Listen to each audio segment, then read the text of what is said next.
রাষ্ট্র কাঠামোতে যদি আবার নির্বাচন হয় তাহলে এই কাঠামোতে আরেকটি ফ্যাসিবাদের জন্ম হবে। এই বিদ্যমান কাঠামোয় নির্বাচন হলে আরেকটি হাসিনার জন্ম হবে। বাংলার মানুষ আর ফ্যাসিবাদ জন্ম হতে দেবে না। যদি জনগণ পিআর সিস্টেমের নির্বাচনের পক্ষে থাকে তাহলে আমরা অবশ্যই দাবি করতে পারি, আর যদি জনগণ পিআর সিস্টেমের নির্বাচন না চায় তাহলে আমরা দাবি করব না। কাজে অন্তর্বর্তী সরকারকে বলবো অবশ্যই আপনি রেফারেন্ডাম দেন, গণভোট দেন। যদি জনগণ ডিসাইড করে যে আমরা পিআর সিস্টেম নির্বাচন চাই তাহলে অবশ্যই আপনাকে পিআর সিস্টেম নির্বাচন দিতে হবে ইনশাআল্লাহ। যদি আপনি কোনো অবস্থাতে আগেই বলেছেন বক্তাগণ উপরের ইঙ্গিত, যদি উপরের ইঙ্গিতে আপনি পিআর সিস্টেম নির্বাচন দিতে গড়িমসি করেন তাহলে জনগণ ঐক্যবদ্ধভাবে আপনাকে বাধ্য করবে পিআর সিস্টেম নির্বাচন দেওয়ার জন্য।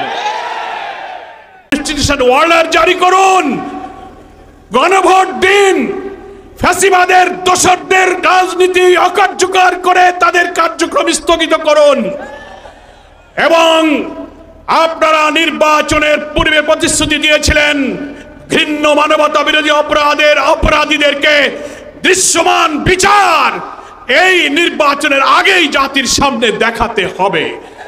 আলোচনার টেবিলে যাচ্ছি কিন্তু সে আলোচনার সফলতার মুখ দেখছি না। মনে হয় কোন চাপের মধ্যে পড়ে সরকার একটি শুভঙ্করের ফাঁকির দিকে যাচ্ছে।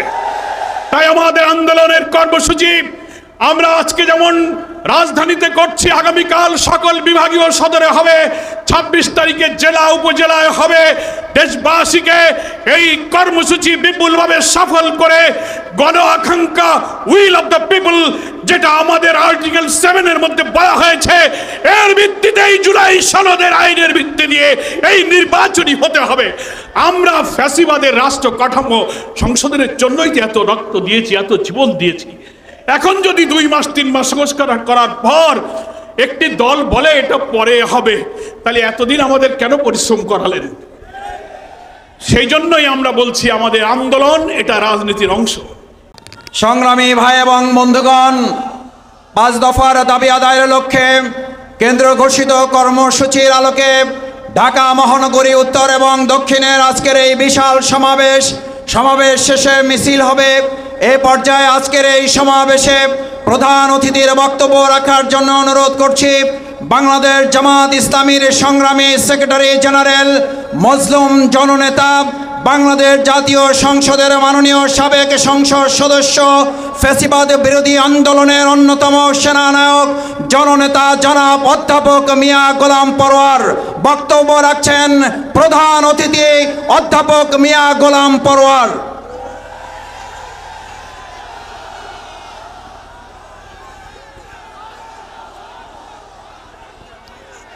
আসসালামু আলাইকুম ওয়া রাহমাতুল্লাহি ওয়া বারাকাতুহু।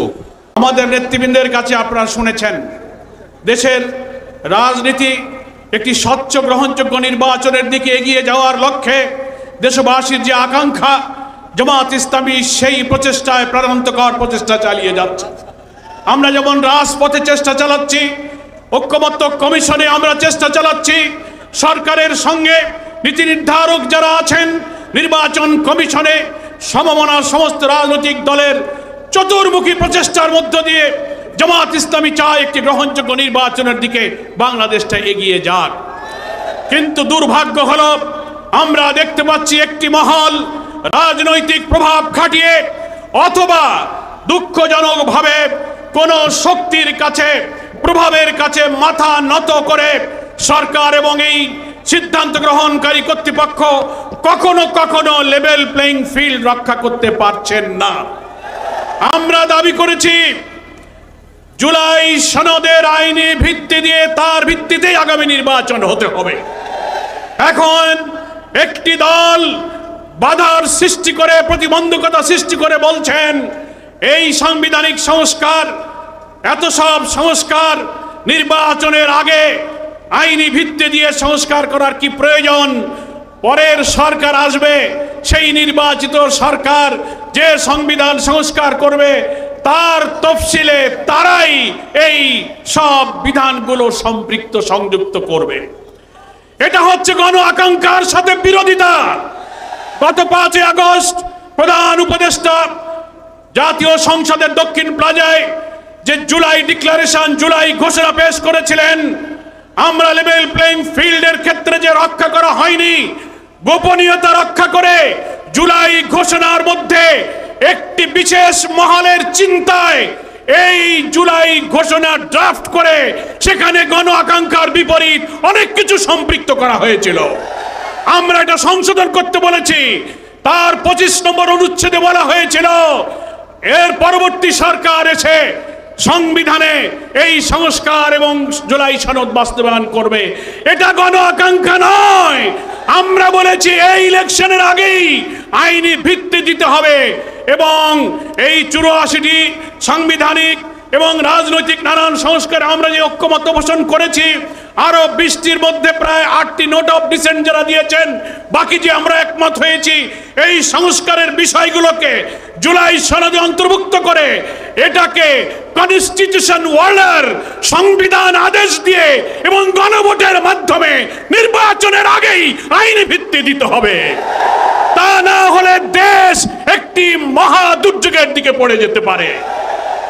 আমি প্রধান উপদেষ্টার কাছে বিনয়ের সাথে নিবেদন করে দিও, আপনি এই দক্ষিণ প্লাজা জাতীয় সংসদে জুলাই ঘোষণার দিনও লিখিত অঙ্গীকার করেছেন যে আমরা বিদ্যমান রাষ্ট্র কাঠামোকে সব জায়গায় সংস্কার করব। কই আজকে যারা বলছেন নির্বাচিত পরের সরকার এসে সেটা সংস্কার করবে, তার অর্থ হলো এই দলেরই বড় স্থায়ী কমিটির নেতারা বক্তৃতায় বলছেন এখন আপনারা যত আইন সংস্কার করেন, যত কিছু বানান না কেন, আমরা ক্ষমতায় গিয়ে তা মুছে দেব। এখনই তাই যদি বলতে পারে তো আগামীতে কারা ক্ষমতায় যাবে আমরা জানি না, কিন্তু তাদের ইচ্ছার মধ্যে কিন্তু দুরভিসন্ধি আছে। তাই এখন যেহেতু অন্তর্বর্তীকালীন একটি নির্দলীয় সরকার, এটাই হচ্ছে জুলাই সনদের একটা জাতীয় ভিত্তি, সাংবিধানিক ভিত্তি, আইনি ভিত্তি দেওয়ার সবচেয়ে উপযুক্ত নিরাপদ সময়। সেজন্য কোনো তালবাহানা না করে আমরা ঐক্যমত্য কমিশনকে এবং সরকারকে, যেহেতু সরকার প্রধানই হচ্ছে ঐক্যমত্য কমিশনের প্রধান, আপনি সকলকে ডাকুন, কোনো সংকট তৈরি না করে আপনি কনস্টিটিউশন ওয়ার্ল্ডারের মধ্য দিয়ে একটা রেফারেন্ডামের মধ্য দিয়ে এখনো সময় আছে, আপনি ইলেকশন এই সনদের ভিত্তিতে নির্বাচন করুন। কেউ কেউ বলছেন না এটা করা যাবে না। অনেক সাংবিধানিক মেজর ইস্যুতে যে ভিন্ন মতগুলো রয়েছে, আমরা প্রস্তাবে ঐক্যমত্য কমিশনে বলেছেন প্রধানমন্ত্রী পরপর 2 বার ক্ষমতায় থাকতে পারবে না, জুডিশিয়ারিতে প্রধানমন্ত্রীর ইচ্ছায় নিয়োগ হবে না, সাংবিধানিক পদগুলোতে নিয়োগ হবে না, সেপারেট অ্যাপয়েন্টিং অথরিটি হবে। এই সংস্কার যদি এখন না হয়, প্রেসিডেন্ট প্রধানমন্ত্রীর ক্ষমতার ভারসাম্যগুলো ঠিক করার জন্য যত সংস্কার এত 2 মাসে আমরা করলাম, তা যদি ইলেকশনের আগে না হয়, বিদ্যমান রাষ্ট্র কাঠামোতে যদি আবার নির্বাচন হয়, তাহলে এই কাঠামোতে আরেকটি ফ্যাসিবাদের জন্ম হবে। এই বিদ্যমান কাঠামোয় নির্বাচন হলে আরেকটি হাসিনার জন্ম হবে। বাংলার মানুষ আর ফ্যাসিবাদ জন্ম হতে দেবে না। সেই জন্য লেভেল প্লেইং ফিল্ড আপনারা মেনটেন করতে পারছেন না। জুলাই সনদের আইনি ভিত্তি দিন, কনস্টিটিউশন ওয়ার্ল্ডার জারি করুন, গণভোট দিন, ফ্যাসিবাদের দোসরদের রাজনীতি অকার্যকর করে তাদের কার্যক্রম স্থগিত করুন এবং আপনারা নির্বাচনের পূর্বে প্রতিশ্রুতি দিয়েছিলেন ঘৃণ্য মানবতা বিরোধী অপরাধীদেরকে দৃশ্যমান বিচার এই নির্বাচনের আগেই জাতির সামনে দেখাতে হবে। এগুলোই হচ্ছে আপনার প্রতিশ্রুতি বাস্তবায়ন করতে হবে। আপনি জনগণের কাছে প্রতিশ্রুতিবদ্ধ আছেন। তাই দেশবাসীকে আজকে বলবো, অনেকে বলছেন যে আপনারা আলোচনায় আছেন আবার কেন আন্দোলনে যাচ্ছেন। এটাই হচ্ছে কারণ, আলোচনার টেবিলে যাচ্ছি কিন্তু সে আলোচনার সফলতার মুখ দেখছি না। মনে হয় কোন চাপের মধ্যে পড়ে সরকার একটি শুভঙ্করের ফাঁকির দিকে যাচ্ছে।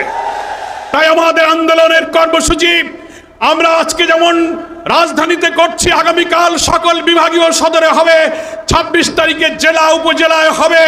দেশবাসীকে এই কর্মসূচি বিপুলভাবে সফল করে গণ আকাঙ্ক্ষা উইল অফ দ্য পিপল, যেটা আমাদের আর্টিকেল 7 এর মধ্যে বলা হয়েছে, এর ভিত্তিতেই জুলাই সনদের আইনের ভিত্তি দিয়ে এই নির্বাচনই হতে হবে। আমরা ফ্যাসিবাদের রাষ্ট্র কাঠামো সংশোধনের জন্যই যে এত রক্ত দিয়েছি, এত জীবন দিয়েছি, এখন যদি 2 মাস 3 মাস সংস্কার করার পর একটি দল বলে এটা পরে হবে, তাহলে এতদিন আমাদের কেন পরিশ্রম করালেন?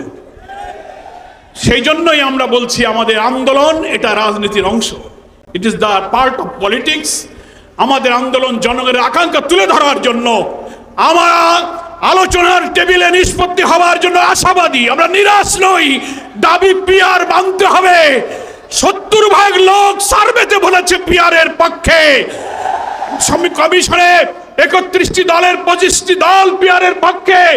আপনারা বলছেন পিআর খায় না, মাথায় দেয়। আপনারা বলছেন যে দেশের লোকেরা ভোট ইভিএম বোঝে না, তারা পিআরও বোঝে না। কোন রাজনৈতিক ব্যক্তিত্ব সম্পন্ন লোকেরা বলতে পারে না। আমরা চ্যালেঞ্জ দিচ্ছি, গণভোট দিন। পিআর পক্ষে আছে কি বিপক্ষে আছে? জনগণ যদি পিআর মানে তো আপনাদেরকেও মানতে হবে, আর জনগণ যদি বিপক্ষে যায় আমরা জামাত ইসলামী তা মেনে নেব। কিন্তু কেন আপনারা গণভোটকে ভয় পাচ্ছেন? ভয় পাচ্ছেন কেন? পিআরের মধ্য দিয়ে যদি সকলে অংশীদারিত্বের ভিত্তিতে বেশি শক্তি, কালো টাকা মুক্ত কোয়ালিটি পার্লামেন্ট হয়ে একটি সুন্দর সরকার গঠন হয়, তাহলে যারা কর্তৃত্ববাদী সরকার ব্রুট মেজরিটি নিয়ে আরেকটি ফ্যাসিবাদী হয়ে উঠতে পারবে না, তারাই পিআরকে ঠেকাতে চায়।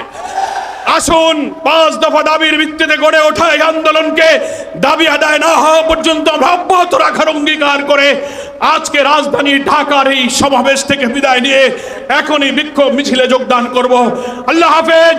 বাংলাদেশ জিন্দাবাদ, জামাত ইসলামী জিন্দাবাদ।